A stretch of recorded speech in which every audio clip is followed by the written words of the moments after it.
Bom dia, meu nome é João Vitor Novaes Teixeira e agora irei apresentar o trabalho sobre os equipamentos e instalações na avicultura, juntamente com os discentes Cauã Neres de Souza, Maurício Viana Alves, Maurélio Viana Alves, Otávio Souto de Oliveira e Wendel Ricardo Viana.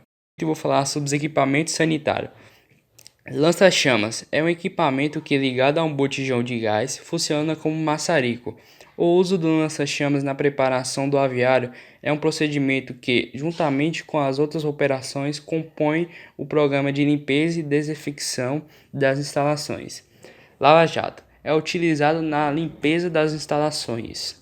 Os ninhos podem ser de madeira ou metal, são usados para poedeiras criadas no piso destinada à postura de ovos para evitar que as aves botem na cama, para não infectar os ovos.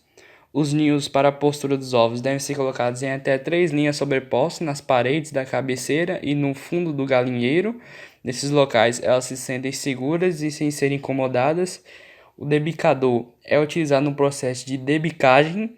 A debicagem nas aves é um processo que consiste no corte parcial do seu bico. O objetivo dessa prática é evitar o desperdício de ração e canibalismo.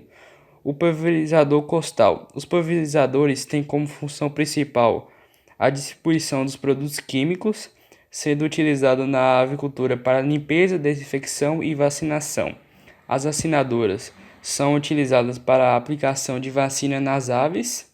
Classificador de cama diminui a umidade da cama, possibilita mais lotes sem a necessidade de trocar de cama, menor consumo de combustível para os aquecedores e diminui o caso de cegueira nos frangos.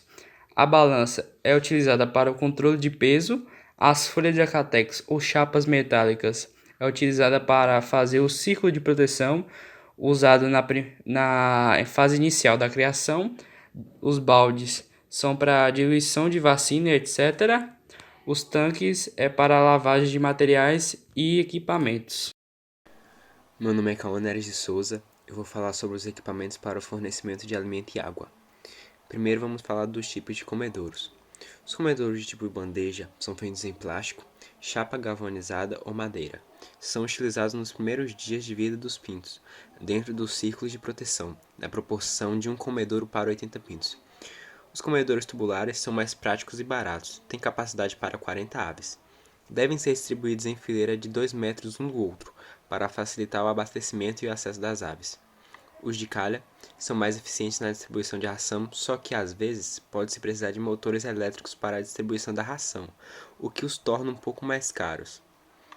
Os comedouros automático helicoidal ou turboflex são constituídos por um sistema automático em linhas, o que permite ajustar a altura dessas linhas de acordo com o tamanho das aves.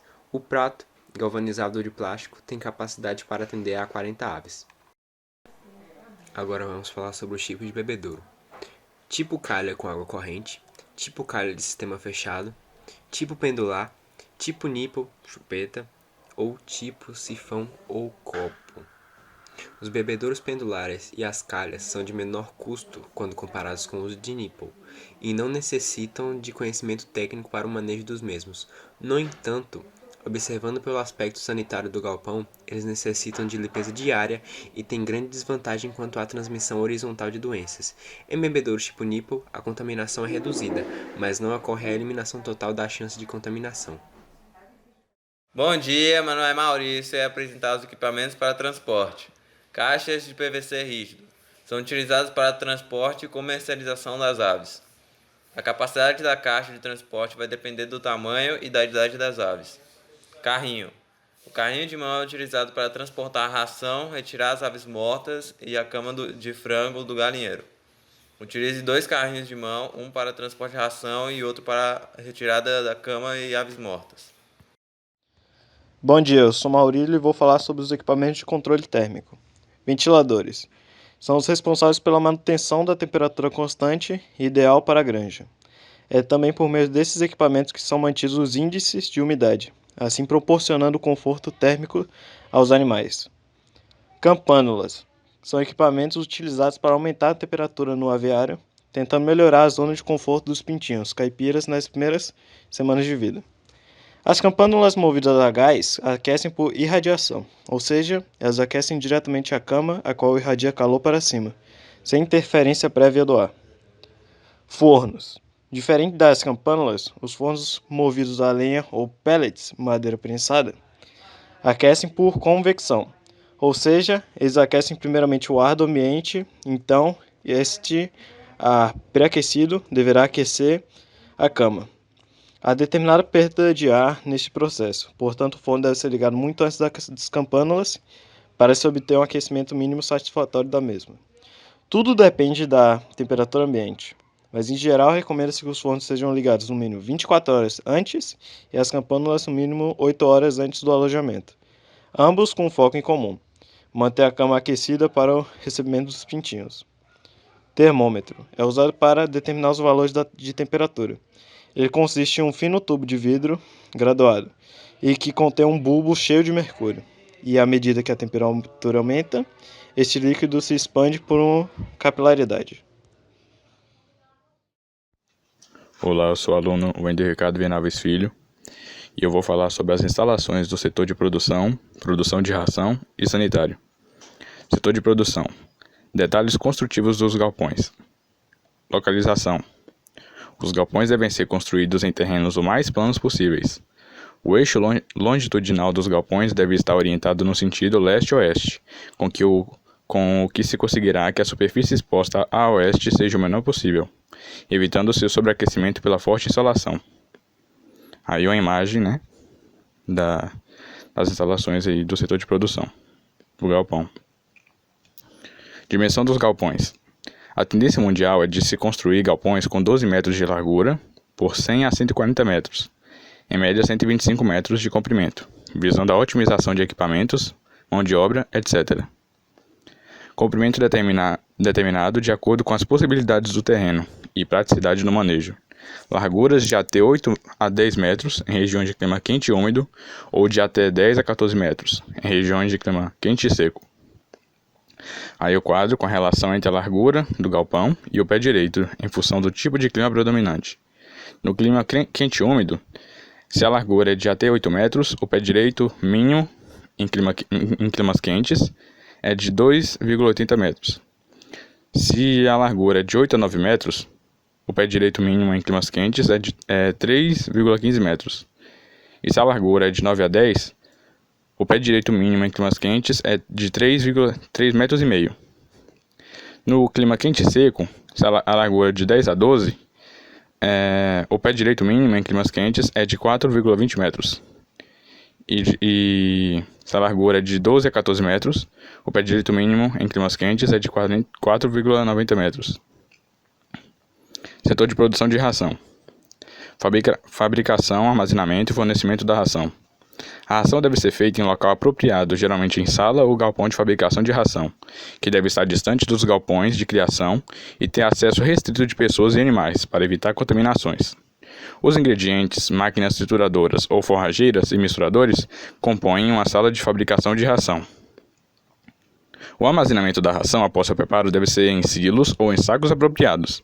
Toda ração e matéria-prima ensacada devem estar armazenados sob estrados de madeira ou outros materiais, favorecendo a ventilação e evitando umidade.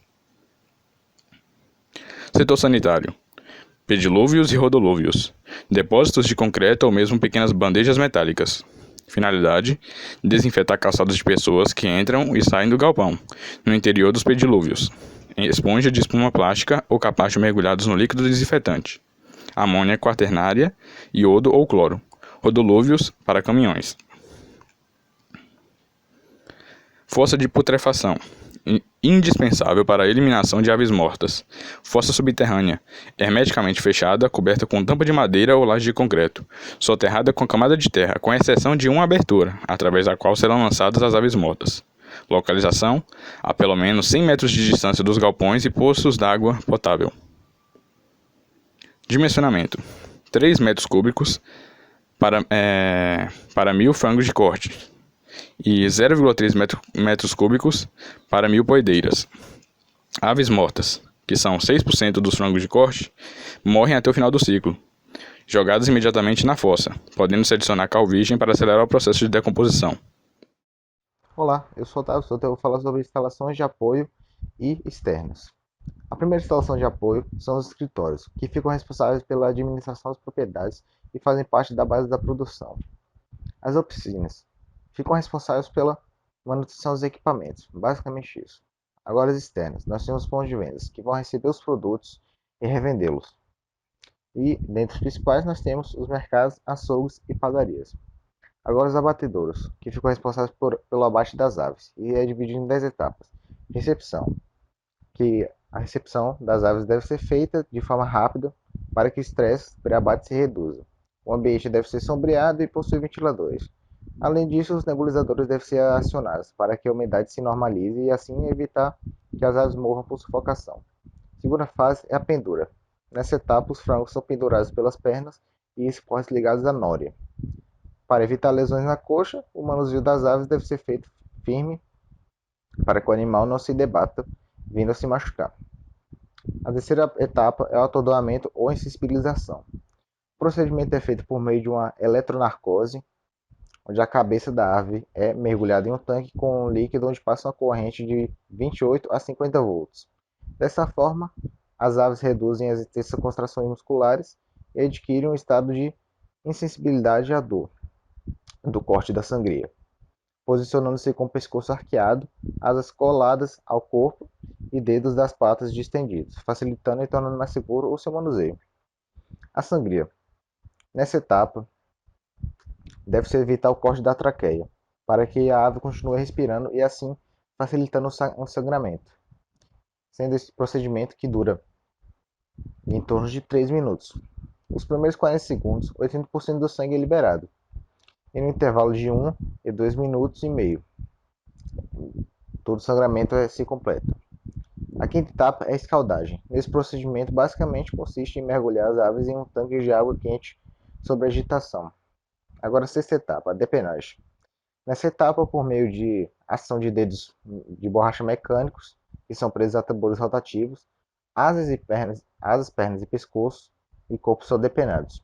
No entanto, o depenador deverá estar bem regulado para que as penas sejam retiradas sem que a carcaça seja danificada, ou pela abrasão da pele ou pela quebra dos ossos. Sétima etapa é a evisceração. Durante esse processo ocorre a remoção da cabeça, vísceras, pés, papo e pulmões da carcaça depenada. São também coletados os miúdos, sendo necessária a limpeza da moela, do coração e do fígado. Nessa fase, a inspeção federal verifica a sanidade das aves. Corte dos pés, sendo a oitava etapa. Logo após a depenagem, os frangos têm seus pés cortados, os quais são destinados à graxaria ou separados para venda. A nona etapa, resfriamento. Nessa etapa, faz-se um pré-resfriamento em uma temperatura mais alta e em seguida a temperatura é baixada em torno de 0,5 graus. Também é de grande importância para que a água seja renovada ao longo do processo. E o último e décima etapa é o gotejamento. Esse processo ocorre por meio da suspensão das aves pela asa, coxa ou pescoço, durante 2,5 a 4 minutos para reduzir o excesso de água absorvida no resfriamento antes de serem embaladas.